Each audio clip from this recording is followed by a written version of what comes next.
Olá, eu sou o professor Amaury Catropa e este é o Histórias Empresariais.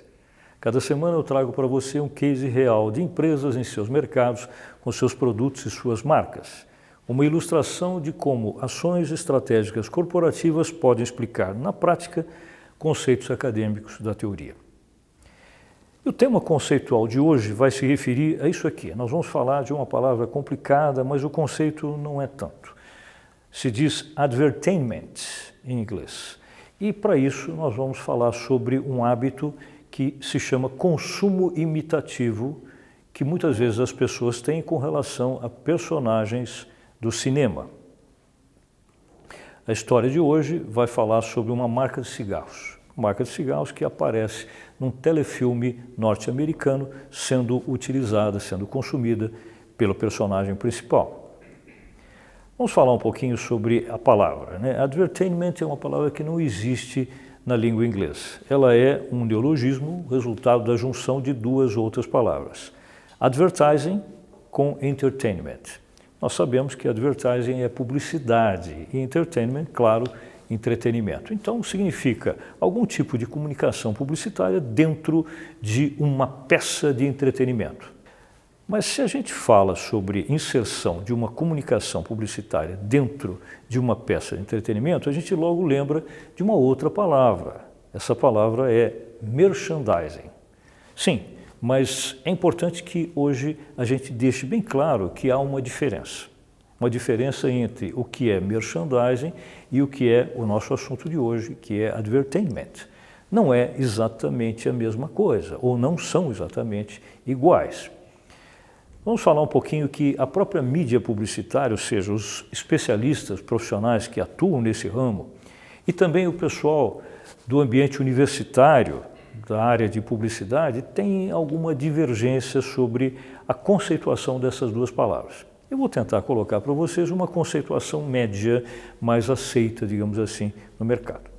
Para a gente explicar isso, eu vou dizer para vocês de uma forma mais didática, embora eu sei que isso não seja importante, e nem é necessário, que o conceito de merchandising poderia se resumir a uma frase assim.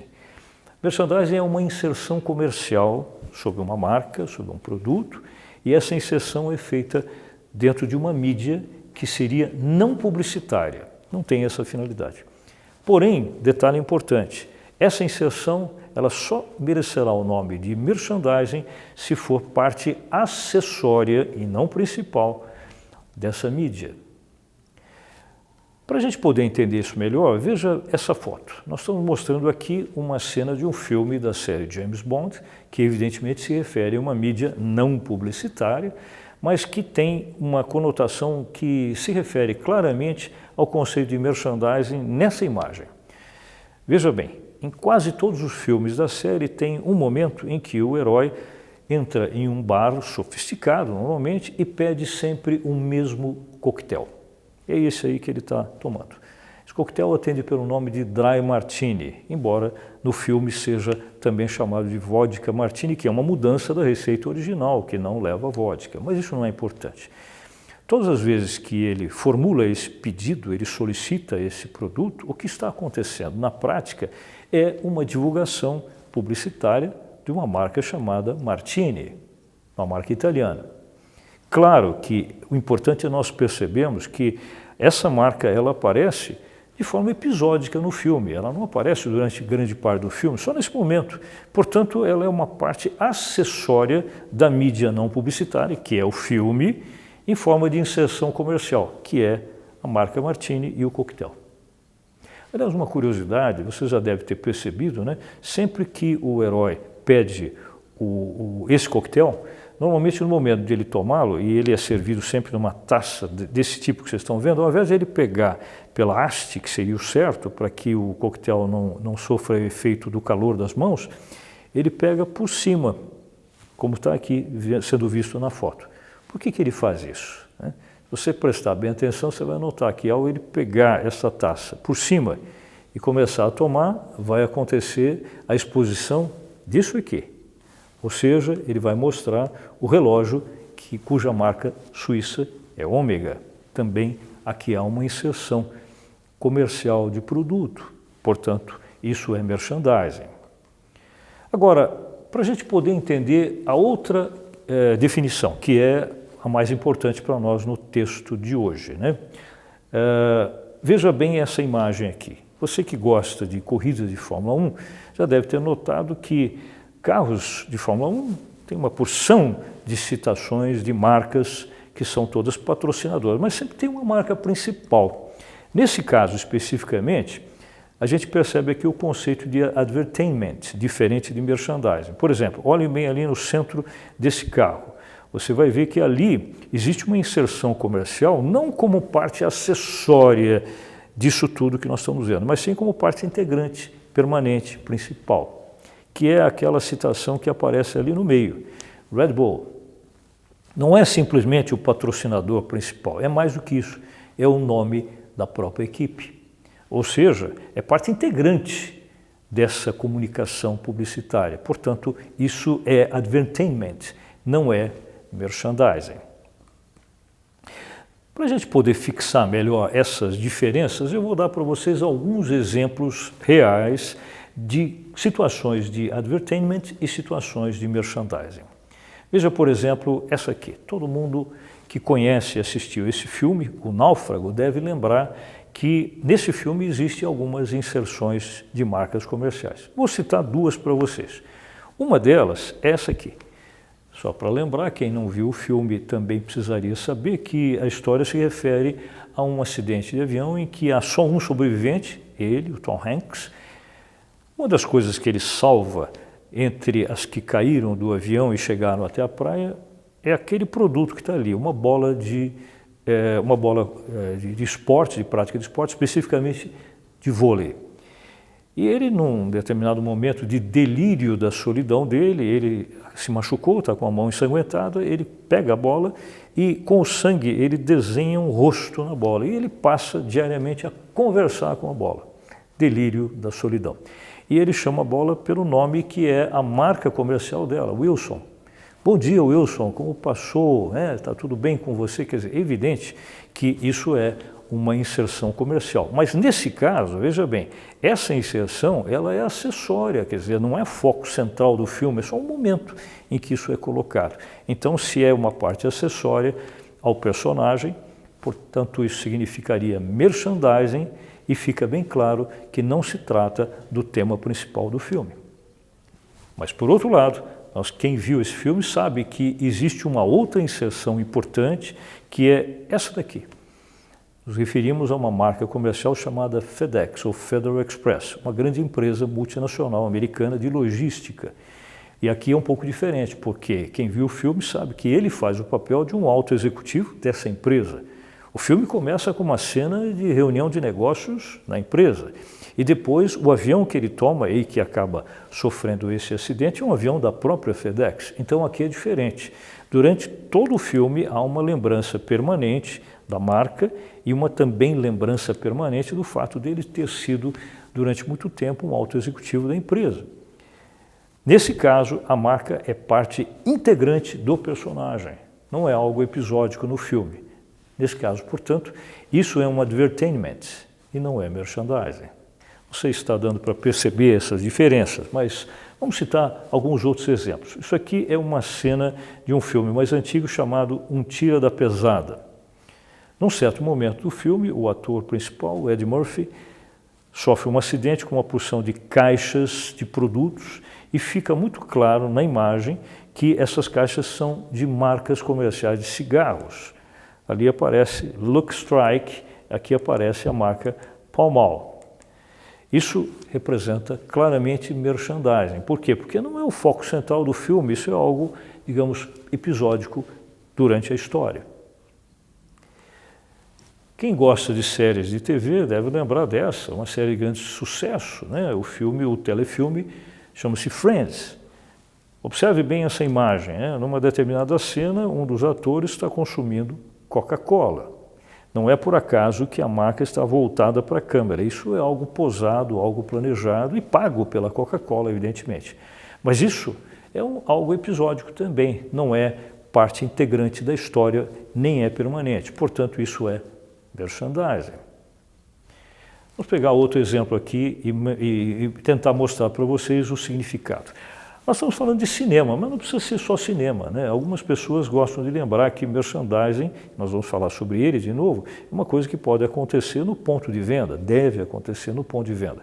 Nós estamos vendo um quiosque promocional de uma marca de produtos da Nestlé, no caso chocolates. O ponto de venda é um supermercado, a marca Nestlé aparece claramente ali. Isso é merchandising. Por quê? Porque nós não estamos falando de entretenimento. Não sendo entretenimento, certamente será merchandising e não será advertisement. Esse outro exemplo, vocês certamente lembrarão, aqueles que assistiram recentemente um filme nos cinemas que conta a história de um personagem chamado Raymond Kroc, ou simplesmente Ray Kroc, né? Esse personagem, no filme chamado The Founder, o fundador, que em português se chamou Fome de Poder, nada mais é do que o verdadeiro criador de todo o sucesso da rede McDonald's. Ele que comprou dos irmãos McDonald no início da experiência deles. Eles saíram fora do negócio e ele tocou sozinho durante todos os tempos, até transformá-la na maior rede mundial de franquia e também a maior rede de restaurantes do mundo. Aqui é um pouco diferente, por quê? Porque a marca comercial McDonald's vai estar presente durante o filme inteiro, inclusive financiou o filme. Ela é parte integrante e principal dessa história, portanto, isso é advertisement, isso não é merchandising. A nossa história de hoje vai começar aqui. Nós vamos falar um pouco sobre uma produção de um filme para a TV realizada pela Columbia Broadcasting System, uma das maiores redes de TV do mundo e também um dos maiores estúdios de cinema do planeta. Nesses estúdios aqui da cidade de Los Angeles, né, se desenvolveu um projeto, isso nos anos 1970, sobre um novo telefilme que eles imaginaram que poderia ser um grande sucesso. A ideia do telefilme era criar-se uma história que seria uma série policial, onde o principal personagem, seria um inspetor de polícia, deveria ser um típico americano. Ou seja, uma imagem que nos filmes de Hollywood se gosta de mostrar sobre os americanos. Pessoa relativamente jovem, de boa aparência, anglo-saxônica, uma pessoa com bons costumes, uma pessoa correta, uma pessoa honesta, que faz o seu trabalho de uma forma técnica e, evidentemente, honesta, como eu disse. Mas o personagem que deveria ser interpretado por esse ator, que é ninguém menos do que Marlon Brando, acabou resultando numa surpresa para o estúdio. Ele recusou o papel. Em função disso, o que a CBS teve a ideia de fazer foi o seguinte: bom, já que ele não quis, vamos reformular o próprio conceito do personagem. Vamos tentar criar um personagem que não seja a expressão típica do americano médio. E aí se teve uma ideia diferente, que foi a seguinte: vamos criar um personagem que será, digamos, o herói do filme, mas será mais para anti-herói. Ele não será nem americano, nem será um sujeito de boa aparência, provavelmente ele terá alguns costumes, alguns hábitos que são politicamente incorretos, mas é um inspetor de polícia, ou será um inspetor de polícia, eficiente. E assim fizeram. E convidaram um ator que não era tão conhecido, mas que se encaixou perfeitamente bem no papel. Esse foi o ator que, em função da experiência que ele teve, que foi muito produtiva no exercício desse personagem, acabou se criando um anti-herói americano dos telefilmes, chamado Kojak. Provavelmente, se você tem menos de 30 anos de idade, talvez não saiba exatamente o que foi. Foi um grande sucesso. O ator, Telly Savalas, de origem grega, fez o papel de uma forma muito marcante. É sobre, não especificamente o ator, mas o personagem que ele desempenhou que nós vamos falar hoje aqui. Uma das ideias que o estúdio teve foi que, durante as histórias que seriam exibidas, o ator, e no caso o personagem, apareceria consumindo algum tipo de produto que poderia ter a sua imagem comercial vendida previamente. E a ideia deles foi que o produto fosse cigarro. Parecia uma ideia interessante. Vamos comercializar a imagem de uma marca de cigarros. E assim foi feito. Pelo menos se tentou fazer dessa maneira. Esse perfil tabagista do personagem acabou resultando numa busca do estúdio CBS por fabricantes de cigarros e ofereceu-se a eles essa oportunidade. Mas veja só, como o perfil do personagem era algo muito diferente e um pouco preocupante, poderia até resultar em rejeição por parte do telespectador, a maioria das indústrias de cigarros não quis saber. Com exceção de uma, e essa indústria topou bancar, evidentemente, financeiramente, essa inserção comercial, mas com uma condição. A indústria chamava-se na época R.J. Reynolds, hoje chama-se Reynolds American. Essa empresa comprou, digamos assim, as cotas de advertisement e para uma marca de cigarros para o filme Kojak. Porém, ela resolveu desenvolver uma estratégia um pouco diferente, que foi a seguinte: ela não iria colocar nenhuma marca que ela já dispusesse para não correr o risco de queimar a imagem dessa marca. Então ela teve a ideia de criar uma marca nova, mas não foi só isso. Também criando uma marca nova, essa marca poderia se queimar caso o filme fosse um fracasso. Então a ideia, na verdade, foi um pouco diferente. A estratégia deles foi fazer com que, durante o filme, o personagem aparecesse consumindo o cigarro, mas em nenhum momento a marca apareceria. Bem, como é que alguém vai comprar um produto se não tem marca, ou se pelo menos você não diz qual é a marca? E a ideia deles foi interessante. Eles fizeram com que esse cigarro aparecesse no filme com uma estética diferente dos cigarros convencionais. Cigarros normalmente são assim, não é? Brancos, totalmente brancos, ou brancos com essa cor típica dos filtros, né? A ideia deles foi fazer o seguinte: vamos criar uma imagem física assim, presta bem atenção ali. Esse foi o cigarro com a imagem mais parecida com uma cigarrilha, embora não fosse, do que propriamente o cigarro. E a diferença mais específica está relacionada ao tamanho. Os cigarros convencionais são mais grossos, têm 100 milímetros, ou seja, 10 centímetros de comprimento, e são na cor branca predominante, ou pelo menos, em alguns casos, são até totalmente brancos. Já o cigarro criado para esse filme era mais fino, era mais longo, tinha 120 milímetros, e a cor do papel era marrom. Mas, internamente, a mistura de fumos não era diferente das outras marcas. Em todas as exibições dos filmes sempre apareciam cenas em que o herói, o personagem, estava com o cigarro nas mãos, tragando o cigarro e tendo como objetivo com isso criar gestos imitativos por parte de quem assistisse o filme, despertar a curiosidade desses telespectadores, né? E nós sabemos que essa coisa do gesto imitativo, né, acaba fazendo com que, se o filme evidentemente for um sucesso e o personagem também, o interesse por tudo aquilo que ele usa, por tudo aquilo que ele consome, passa a ser um interesse da maioria das pessoas que gosta do personagem, que gosta do filme e, portanto, vê nessa imagem uma imagem de um ídolo, né, seguir o ídolo. O personagem acabou fazendo realmente muito sucesso. O filme, evidentemente, foi um filme que teve várias sequências, várias temporadas. Em função disso, então, logo que o sucesso começou a aparecer, a R.J. Reynolds lançou a marca de cigarros chamada More, que tinha todas as características que eu acabei de mostrar para vocês sobre o cigarro. Consequência disso, no Brasil, a Rede Globo de televisão se interessou pelo filme, comprou os direitos do filme, fez a dublagem, trouxe para o mercado nacional e passou a exibi-lo. Claro que nós estamos falando sobre aqui uma estratégia de uma emissora de televisão, mas mais importante é a estratégia de uma indústria de cigarros, que aqui no Brasil se interessou por fazer o mesmo que a Reynolds fez lá. Os direitos da Reynolds eram só para o mercado americano. Então, essa empresa, que era na época a maior fabricante de cigarros do Brasil, era uma empresa de origem nacional, hoje não mais, chamada Souza Cruz, hoje ela pertence a um grupo chamado British American Tobacco. A Souza Cruz resolveu adquirir os direitos sobre a imagem do cigarro e tentar veiculá-lo da forma como a Reynolds fez lá nos Estados Unidos.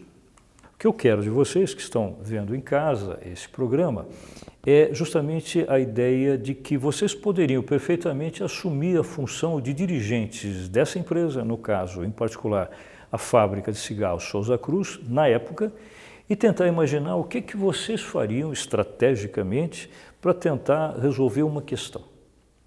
A questão que eu vou propor a vocês é a seguinte: Se você fosse o CEO ou presidente da Souza Cruz nesse ano, 1973, mediante todo esse cenário que eu desenhei aqui para vocês, que é um cenário real, o que você faria em termos de decisões estratégicas para tentar ganhar share ou market share, ou seja, participação de mercado, com uma marca de cigarros, no caso a de Morrier, que é sua, utilizando toda essa história que ocorreu com o filme da série Kojak.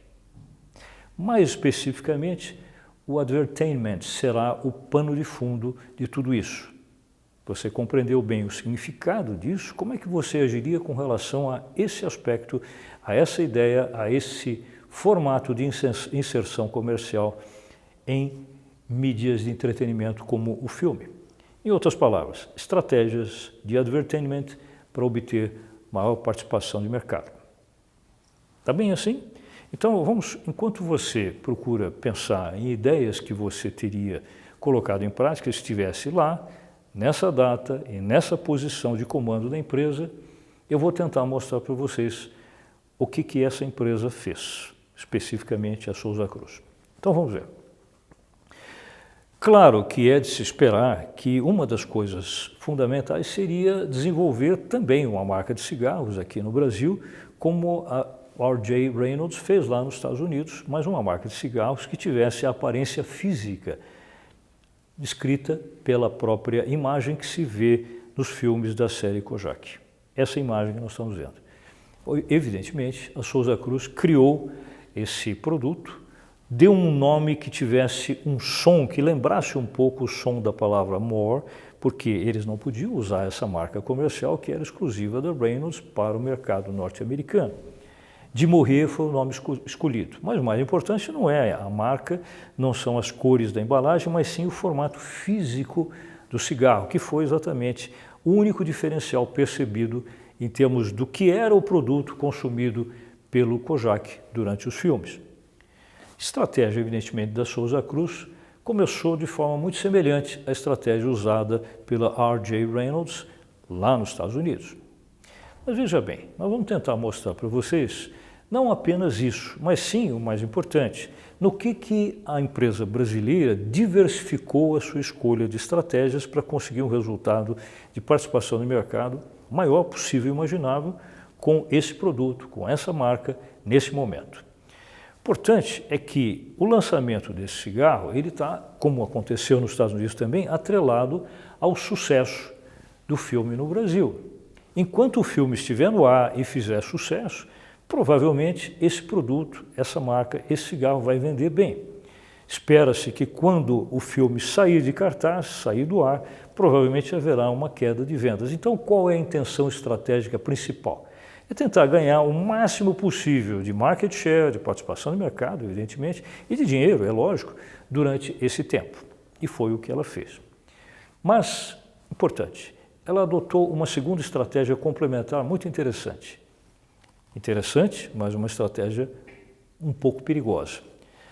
O que ela fez foi o seguinte: ela resolveu, exatamente no momento em que as vendas estavam no auge, porque o filme também estava, decidiu interromper a logística dos cigarros de Morrier, interromper a entrega desse produto ao mercado, para poder gerar uma coisa chamada síndrome da privação. Isso é uma coisa arriscada, que significa mais ou menos o seguinte: você já fidelizou o cliente com relação ao hábito, agora você interrompe o fornecimento e deixa essa interrupção durar pouco tempo. A esperança é que nesse período a expectativa de consumo aumente. Pelo quê? Pelo fato do produto não estar disponível. Sabe-se que quando isso ocorre, há uma certa ocorrência de ansiedade por parte do consumidor. Ele volta ao ponto de venda, não tem, amanhã ele volta outra vez, não tem de novo, ele está cada vez mais interessado em consumir aquilo que não tem.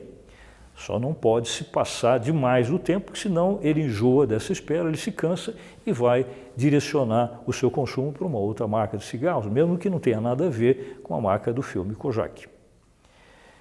Num certo momento, e no momento certo, é claro, a Souza Cruz reabasteceu o mercado, regularizou, entregou de volta o produto ao consumidor. Só que agora tomou cuidado de entregar em quantidades muito maiores do que faria normalmente se não tivesse havido essa interrupção. porque ela sabia que ia acontecer o quê? Ao o produto reaparecer no mercado, o consumidor encontra finalmente o produto que estava, digamos, em período de desabastecimento e vai comprar mais do que compraria normalmente. Você vai dizer, bom, mas não faz muita diferença, porque comprando mais ele vai demorar mais tempo para voltar a comprar.